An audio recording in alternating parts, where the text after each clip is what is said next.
Hello my darlings and welcome back to my channel. Now today we are going to be talking about accessory trends for fall and winter 2025. Please bear with my voice. I have had a cold for about 2 weeks. I'm pregnant, so my immune system is at all-time low. Yeah, your girl is struggling. It's like when I catch a small common cold, it's dragging me to the grave. I've had this for 2 weeks. It's killing me, but yeah, I've still got to sit here and talk trends because who else is going to do it, right? But I do digress. Let's talk about accessory trends for 2025, darlings, because we've talked about different trends, but we've not talked about accessories. It seems like a disservice to fashion and style because accessories are the whole story. If you watched my previous video where we talked about 10 habits of stylish women, we did say that stylish women don't treat accessories like an afterthought. It's a plot twist. And let me tell you something about accessories for fall and winter 2025. They are not garnish. They are the entree, the wine pairing. They are the reason people came to dinner in the first place. So we're talking about this now to save you from making the gravest fashion sins of all time, treating accessories as an afterthought. In fall and winter of 2025, every belt buckle, every headband, every plush bag carries a cultural weight and style intent. So girls, grab a coffee, grab a hot cocoa. Is it too hot for hot cocoa yet? Yeah, well, grab a glass of wine, okay? Let's dissect it all. Why it's happening, what it means, and how to wield it with the drama like a seasoned it girl. So without wasting any time, my girls, let's get started. Why don't you?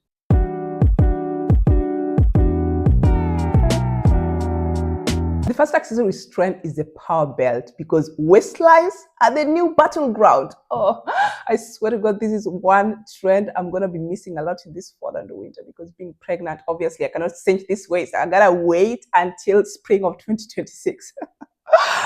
I'm going to be watching from outside the club. Oh well, but let's carry on. Let's talk about why this is trending. Listen, for years, fashion has coddled us in oversized silhouettes and comfort core. I was here for it. I'm still here for it. I love a good oversized silhouette. I love a good comfort core. That is my zone right there. I always believe that style and comfort should walk hand in hand because style is all about having fun, being comfortable in whatever you wear. But boy, am I glad that structure is also back. Belts are the antidote to shapelessness. They cinch you into that power stance that screams control in chaotic times. I always think of a good belt as an armor for the modern battlefield. We are talking about the office. We are talking about dinner at your in-laws.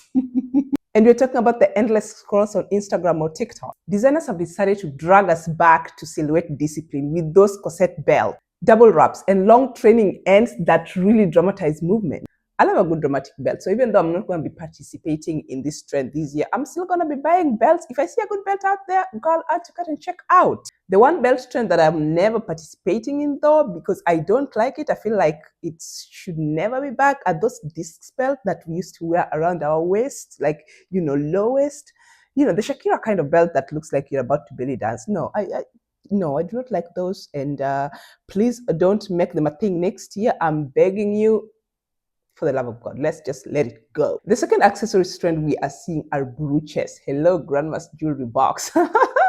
Remember when your grandma opened that jewelry box enthusiastically trying to show you her jewelry and she offered you a brooch and you said, oh, grandma, people don't wear brooches anymore. Well, they do now. You really need to apologize to that old girl before you raid her jewelry box to steal that brooch that you actually did not want, but now you want to make a statement with, okay? Why is this trending right now? Look, in a world where quiet luxury is trying to make everything so minimal that is practically silent. Brooches are here shouting, not on my watch, ha ha ha ha, that, not on my watch. Brooches are decadent, they're ironic, they're draping with character. Fashion right now is bored of looking effortless, it wants to look intentional. And that is why brooches are back. They bring history, they bring humor, and they bring authority to an outfit. We've seen brands like Prada, Tom Ford pinning heritage back to our lapels, like, a badge of style honor, and I love to see it. I love brooches. Unfortunately, I never got to inherit any jewelry from my mom or my grandma, so yeah, that's the most unfortunate part because the brooches they used to make back then are not the brooches you see right now. Right now, if you find a brooch in your grandma's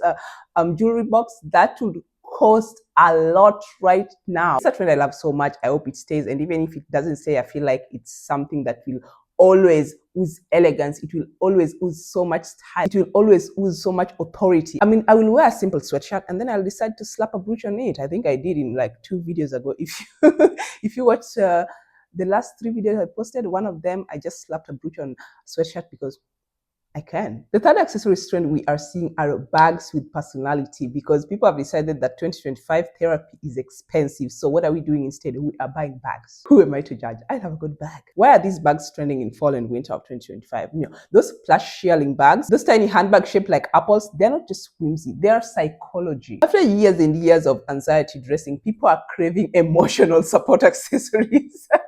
I know sometimes I do. I know I have a few bags in my closet that I just wear when I need a little bit of emotional support, and they do the trick all the time. Those textural bags are here to soothe our need for comfort, while those novelty shapes give us a cheeky wink of escapism. I did buy a Minodier bag from Zara last year that is shaped like a rose. One is shaped like a rose, one is shaped like an apple. I actually have two of them, and yeah, as impractical as they look, those bags are my emotional support system. For example, when I want to dress up for a cheeky evening, sometimes, you know, you have to throw practicality out of the window and just go with something a little bit creative, a little bit whimsical. I mean, I don't want to be a predictable tote mom all the time. Sometimes a little bit of escapism is just what you need. The bag trends I've not bought into yet, and I feel like maybe I don't need to buy into, are those shearling bags, because no, they're just not my thing, but I love seeing them out there. Actually, H&M, in their latest autumn winter drop, they have this huge tote in shearling, and it looks so amazing. Fourth accessory trend we are seeing right now are jewelry wars. You know, statement earring versus long pendants. Yeah, it's a real war. It's going on. And if you haven't noticed,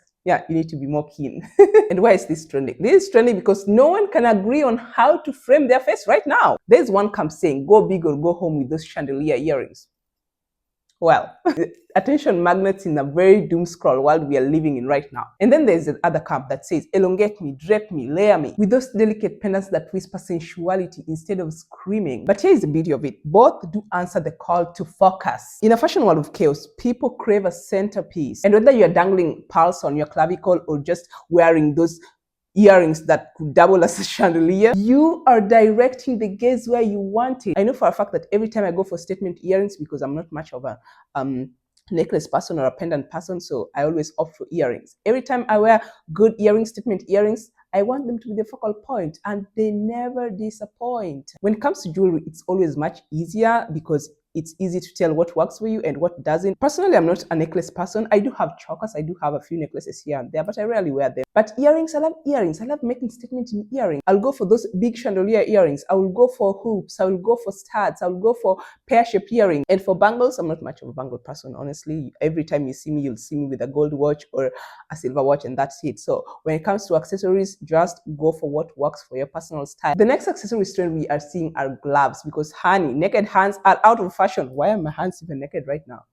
Well, it's too hot to be wearing leather gloves, but this is gonna be a scene soon. This is gonna be a fashion faux pas. Before I say anything else, I feel like this is a trend I'm gonna be buying into, because I do have a few gloves in my closet already, but the long ones, I want the absolute long ones, the leather ones. Oh my god, those are so chic. I want to buy into that. So yes, this is a trend for me. I'm enjoying it so much. Let's talk about why this is trending. In those uncertain times, gloves embody ritual. They recall opera nights. They recall those diplomatic handshakes that probably you've never had, but you always picture yourself having. And the drama of removing them finger by finger. Yes, honey, people are watching. And yes, you do look hot as hell. And another thing, they tie into the season's broader obsession with socialite elegance. Those long satin gloves are theatrical, while those buttery soft leather gloves whisper refinement. Honestly, I would never go for satin gloves. I always feel like they're more costumey. If you want to go for gloves, why not go for something that whispers elegance, refinement, that Pagliacci opera night? But all in all gloves whisper the same message. I'm untouchable, literally and figuratively, so deal with it. I feel like every woman needs a nice pair of black or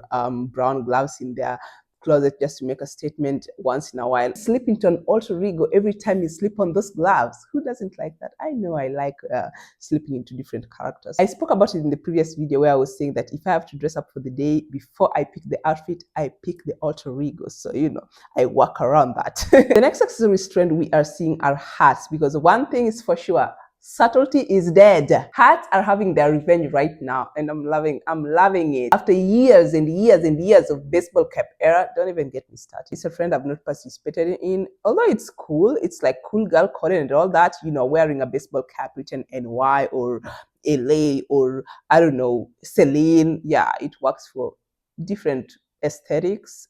Personally, it doesn't work for me. If you see me in a baseball hat, I'm having a bad haircut day or something like that. Which could make sense because I cut my own hair, but I do digress. We are now back to sculpted dramatic headwear. Think about berets, those pillbox nods. Think of this sculptural eccentric millinery that take up space like, a diva taking the right to her spotlight. And why? Because personal space is gone. On subways, in feeds, in life. We're seeing hats reclaiming that territory with flair. Oh my God, love it. One hat I would love to buy, but I cannot seem to find the right one, is a pillbox hat. I feel like they're very tasteful. I feel like they really add so much elegance. And every time I see a lady with a pillbox hat, I feel like, girl, you know what you're doing. I love pillbox hats. And yeah, if you know someone that is selling really good quality pillbox hats, don't send me to Amazon, please. Don't send me to Shein. Don't send me to Temu. Leave a comment below. I need to buy a good hat. Just one. I just need one. I don't need like a collection, just one. The next accessory we are seeing are the funnel neck coats. Ooh, I love these. Oh my God, I need one in my life. I wanted to buy one from Zara, but then it went out of stock before I could buy it. And then I put a notification for them to remind me so I can buy it when it comes back in stock. But every single day, it comes back in stock at 3 a.m. At 3 a.m. I'm sleeping. By the time I wake up, it's gone again. Oh my God, who is up at 3 a.m. shopping for funnel neck coats? Leave one for me. Oh. Anyway, let's carry on. Why is the funnel neck coat trending right now? One thing is for sure.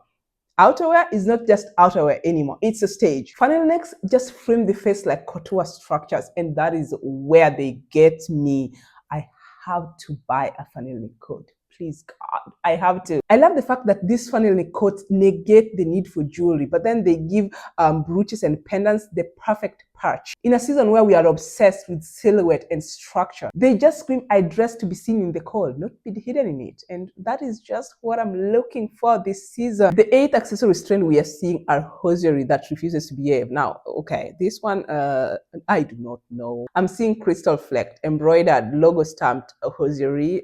I feel like, no, this is not a trend for me. Just give me normal hosiery and I'm good to go. I'm good to go. Just give me normal stockings and I'm good to go, okay? I don't know. I feel like this crystal fleck hosiery don't work well with jewelry. You have to pick one. If I have to pick one, excuse me, I'm going to pick jewelry. I'm going to pick my rings. I'm going to pick my beautiful watch. I don't have time for my ring to be caught up in my hosiery because my hosiery is either with crystal or is embroidered. Just no. This is not for me. I feel like it's a little bit too much. Is it a fleeting trend? Honestly, I don't think so. I think that this is here to stay, but to each their own. I'd rather skip it, like I'm skipping less trend, like a bad habit. But anyway, let's talk about why it's trending. It's craft and rebellion rolled into one. People are saying, why wear plain black if your hosiery could be the headline? It's also tying to the micro detail obsession of this season. Style credibility is in the subtlety. So yeah, I really see why it's trending, but is it something I'll buy into? No, thank you. I'm gonna skip that. The final accessory trend of the season is bag size extremes, maxi versus mini. And this is trending because apparently moderation has now become boring. We can all agree on that actually. Accessories are polarizing into XXL tote, practical, exaggerated, survival modes. Those bags you can carry your entire life in, including your kitchen sink and your bathroom. Just put everything in there. And then there are those prim petite top handles, ones that are ladylike, socialite coded, nostalgic. This right here reflects the split screen of modern life. We want it all, but we also want to look like we can sashay into a cocktail party with nothing but just a lipstick and secrets. Now, this is a trend where I'm divided. I'm not really divided. I'm for both because am I going to carry an XXL tote into a cocktail party or dinner with my husband? No, I'm going to go for that small socialite coded bag that can only carry my lipstick and, my patience. Not even my credit card because I'm going out with my husband. I'm going to have to pay for everything. And for those XXL bags, I'm a mom. I need those extra huge bags to carry everything. And I'm expecting a second baby. So please expect me to have that XXL bag full of diapers, changing cream, changing pad, everything, bottles, everything in there. I'm not going to be carrying the diaper bags that come with the strollers. No, I want to be chic. I'm a style enthusiast, for crying out loud. I'm going to be carrying a very nice tote bag full of diapers. So yes, this trend is for me. Anyway, my darlings, as we wrap up this video, I would love for you to know one thing. This season, accessorize like you mean it. Fall and winter of 2025 are here to tell you that accessories are not only just ornaments, they are declarations. They're political, they're psychological, they're cultural, and they're fabulous. Belts are here to remind us of control. Brooches are here to give us history with irony. Furry bags are here to soothe us like, those furry emotional support animals. Gloves are here to whisper ritual elegance. And hats are here to reclaim your personal space in a very crowded world. So if you're still treating accessories as an extra, then you're missing the whole point of fashion in 2025. You really need to reevaluate that. Anyway, my darlings, that will bring us to the end of this video. If you love this video as much as I loved making it for you, please do leave a like, do leave a comment, do share it with your friends. They need to see these accessory trends of 2025 so they can be in on it too. Some of these are too good to not know about, okay? Do share with your friends. That will be all for now, my darlings, and I will see you in the next video. Bye.